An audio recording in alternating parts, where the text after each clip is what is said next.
Hi, welcome to Bookmarks. I'm your host, Christie Harkin. Today we have a really nice collection, mostly of picture books, but also a novel. And I have two young gentlemen who are here in the studio today to tell me about some of their favorite books that they've brought in. And I'm going to start with Corson. Corson, hi, welcome to Bookmarks. How old are you, Corson? 5. 5. And do you go to school? Yep. What school are you at? George Street. George Street. Excellent. I don't think we have anyone else from George Street School yet. So if anyone else from George Street wants to join us on Bookmarks, I'll let you know later in the show how you can do that. Now, you've brought in 2 books for me today. One of them is I'm So Embarrassed by Robert Munsch. Have you read a lot of Robert Munsch books? Yep. But you like this one? Okay, and then the other one is Where the Wild Things Are, and we're going to get to that a little bit later. First, I want to talk about I'm So Embarrassed. Now, why don't you tell me about some of the things that happen in here? First of all, who's this guy on the cover? Is he the main character? Yeah. Do you remember his name? No. Andrew. Right? Andrew. Now, what's the problem? What's Andrew's problem in the story? That's his aunt. Okay, and what happens when he goes out shopping? For The example. aunt sees him. And what does she do? Kiss him. She kisses him. Oh no, and that's really embarrassing, isn't it?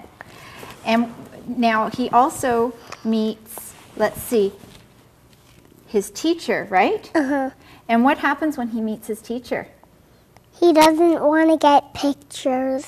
Yeah, but his mom, what does his mom do? He gets pictures. And shows him pictures of when he was a little baby with his diapers on. Would your mom do that to you? No. No, she doesn't carry around pictures of you when you were a baby and show No. them to every... You've got a nice mom. Moms like to do that. I like to do that too, but I don't do that anymore because my kids are too big. And now who's this? There's a little girl who comes and meets him. Do you remember her? Taylor J. And what do they decide to do?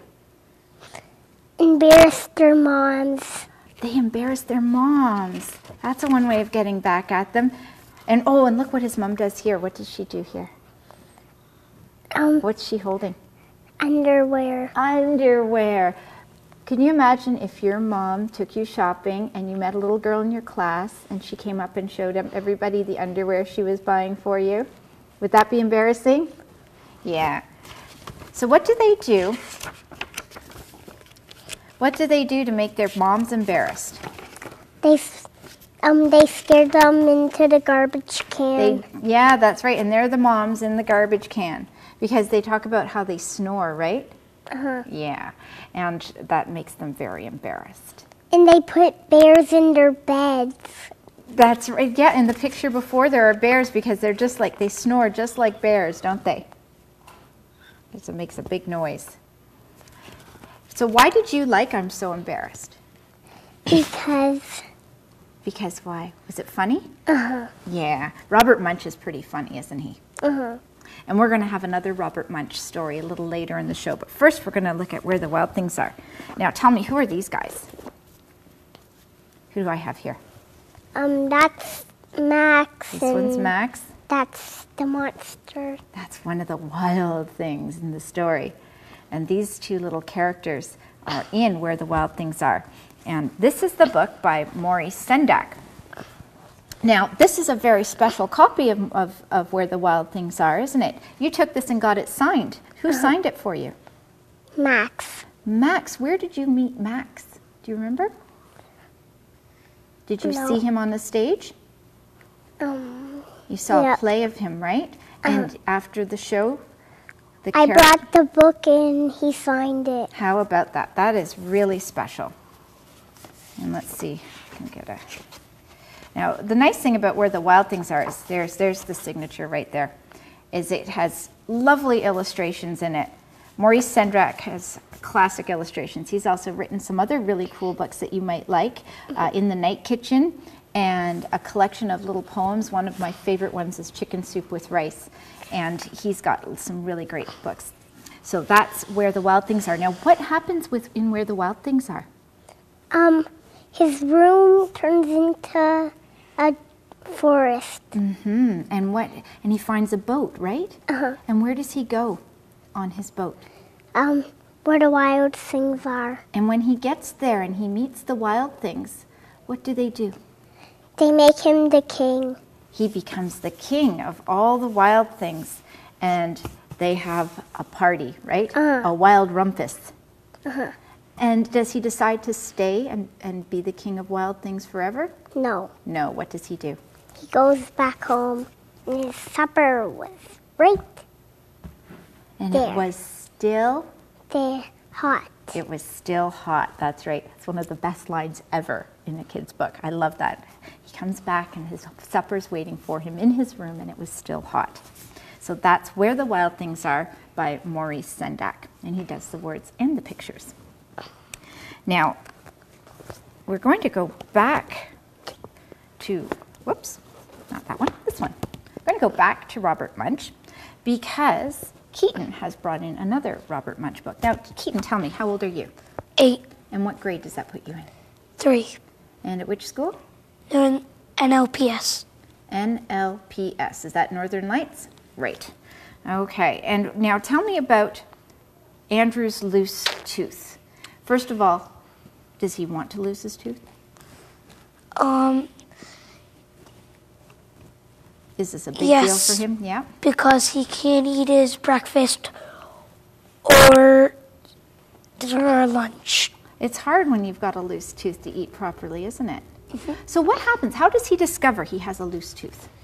He wakes up one morning, goes downstairs, tries an apple, and yells, "Yow!" And then his parents called the dentist. Okay, and what does the dentist do? The dentist, he attaches a rope onto his car and attaches it onto Andrew's tooth, and the dentist drives away as fast as he can go. And does the tooth come out? No. Well, what happens? Then the tooth fairy comes. He gets a sledgehammer from his motorcycle and The bashes. tooth fairy has a motorcycle. Yeah. I just want to make sure I got that right. Okay, so the tooth fairy has a motorcycle, and he attaches the tooth to...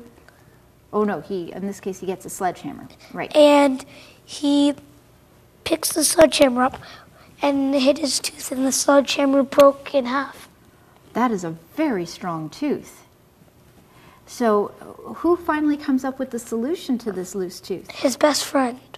His best friend. And what does his best friend decide to do? He decides he runs inside and gets a pepper shaker and leans his head back and sprinkles pepper up his nose. And what does that make Andrew do? It makes Andrew sneeze, and the tooth goes all the way across the town through newspaper, donuts, and yeah.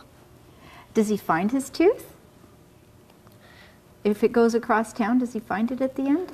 No, at the end, it shows a picture of the tooth fairy jumping over cars and buses, and it says, but the tooth fairy still got the tooth. Still got her tooth. Wow, that is a very powerful tooth and a very powerful sneeze. If this tooth managed to withstand getting yanked out by a car and hit with a sledgehammer, and then finally a sneeze got it out, that's a pretty powerful sneeze. Unless maybe the dentist and the tooth fairy just loosened it more. Oh, yeah. Oh,